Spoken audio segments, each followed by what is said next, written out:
On reste en Espagne pour parler emploi. Le pays durement touché par la crise doit faire face à un taux de chômage sans précédent. Pourtant, ces derniers mois, les chiffres sont un peu moins mauvais, la courbe s'inverse, c'est un peu le rêve de tout gouvernement. Nous avons voulu comprendre d'où venait cette embellie. En Espagne, c'est plus qu'une éclaircie. La courbe du chômage s'est inversée. Depuis un an, il y a dans le pays 280 000 personnes de moins à la recherche d'un emploi. Comment l'Espagne marque-t-elle des points dans la guerre contre le chômage? Dans cette pâtisserie industrielle, il y a 12 nouvelles recrues depuis un an, comme cette ancienne serveuse qui n'avait plus de travail depuis 8 mois, ou ce salarié qui alternait les petits boulots dans l'agriculture et les périodes de chômage. J'espère que je vais rester longtemps dans cette entreprise. Ça fait 1 mois et demi que j'ai commencé. Je suis plutôt content du travail ici.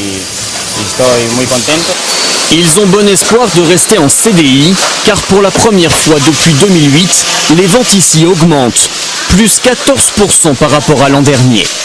Et le patron peut d'autant plus facilement recruter qu'avec la crise, les employés espagnols sont moins exigeants en matière de salaire.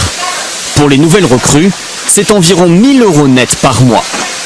Les salaires dans l'entreprise n'ont pas augmenté depuis 3 ans, mais ils n'ont pas baissé. Des patrons prudents, mais qui commencent à réembaucher, il y en a de plus en plus en Espagne. Le taux de chômage, toujours très élevé, vient même de repasser sous la barre des 25% pour la première fois depuis 2 ans. Ce recul du chômage, c'est l'un des premiers signes du retour de la croissance. Mais la consommation des Espagnols reste très faible. Pour recréer des emplois, le pays mise donc avant tout sur les exportations. Le boom des ventes à l'étranger, c'est ce qui a justifié l'embauche de 6 personnes chez ce fabricant de piscines depuis le début de l'année.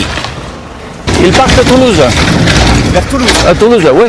Les 90% de notre chiffre d'affaires, c'est pour l'exportation. Ce patron a fait un choix radical, abandonner presque totalement le marché espagnol, en Berne, pour concentrer tous ses efforts commerciaux sur les ventes en France, en Suisse et en Allemagne. Un pari gagnant. Nous avons une hausse des commandes de 30% par rapport à l'année dernière. On n'avait plus l'habitude de ça en Espagne.